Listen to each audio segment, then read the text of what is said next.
think that with you and what you do on stage, people can't differentiate the sort of the act and the human being behind it? Because there's such a long history of, like, rude comics. Well, we call acts, aren't you? And what I do on a stage is an act. I mean, I was born in the roughest part in Manchester, and Coates. You wouldn't believe that, would you? And, we thought you grew up on the estate with pheasants. We used to sleep 6 in a bed. 5 of them used to piss themselves. I learned to swim before I could f***ing walk, man. My dad used to say, "Where do you want to sleep?" I said, "A f***ing shallow end." There were hard times, and my mother, 95 when she died, wonderful woman, fetched 7 of us up in the 30s, and she was 95 when she died, and I used to carry her down the stairs to make me breakfast. How many fellas would do that? As far as rudeness goes, I mean, one thing that people probably don't know is that I read somewhere that you never swore in front of your mum. No, never swore in front. I don't swear in front of children, and I don't swear in front of my mum. I mean, I've got. She must have seen you act at some point. Yeah, but she's deaf.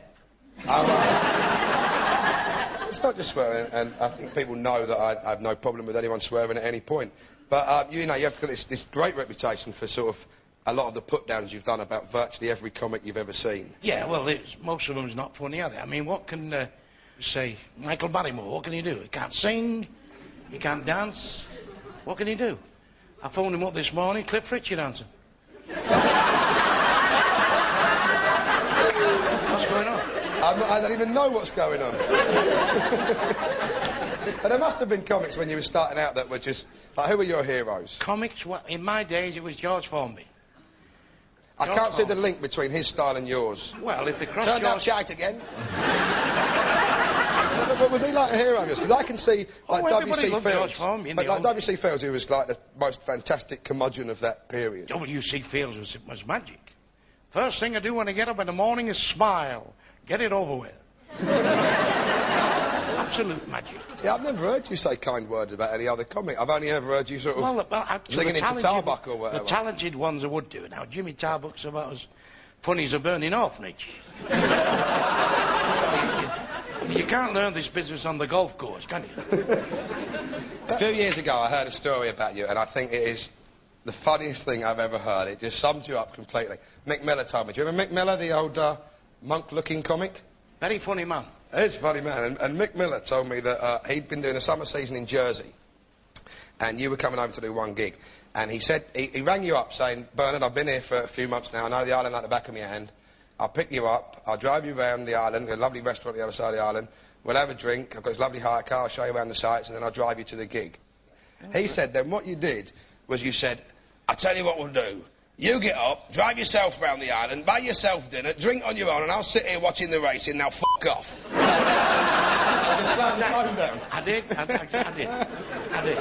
Have you always been like that? Because it must be very hard starting out. If you've got that act and you've got that sort of sensibility towards other comics, you have to go better than them or you have no act. So I go better than them, don't worry about it. Yeah, but did you when you were starting out? I go from Land's End to John O'Groats with my act. I had my club for 40 years. It's a great place, 40 years. We've seen them all come and go at the Embassy Club. Vince Hill, Matt Monroe, the Beatles, 14 quid. I'd start with the Beatles. I ain't so much name dropping with Vince Hill and Matt Monroe. Not in front of this lot. Oh, yeah. Oh, we've had Vince Hill in. Oh, well, these are people you paid silly money to. £14 a night for the Beatles, £7 a night, Freddie and the Dreamers. Jimmy Tarbuck, £5 a night. And I still give him a five because he's doing the same f***ing act.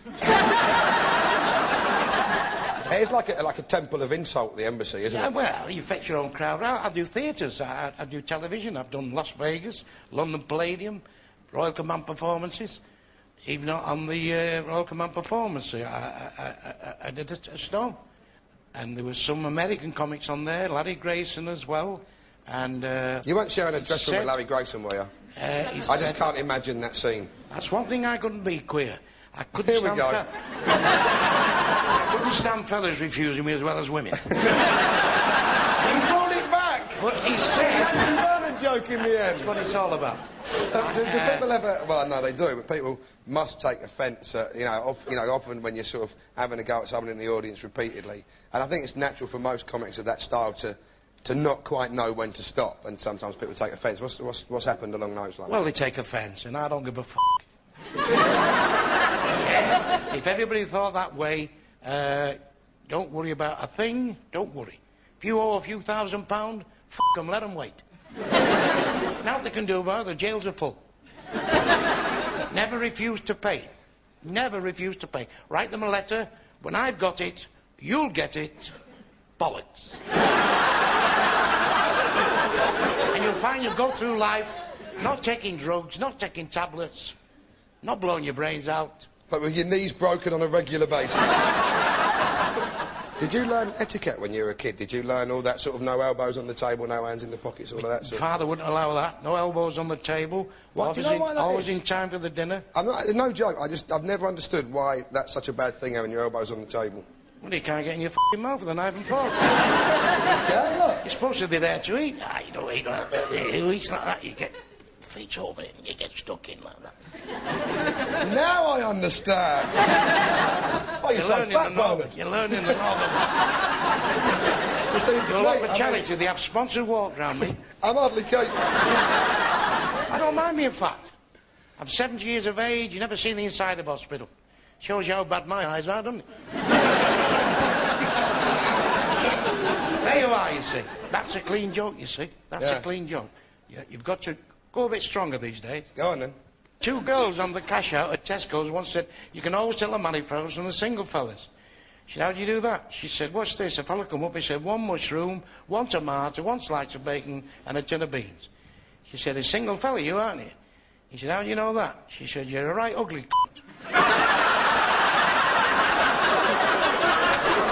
Now that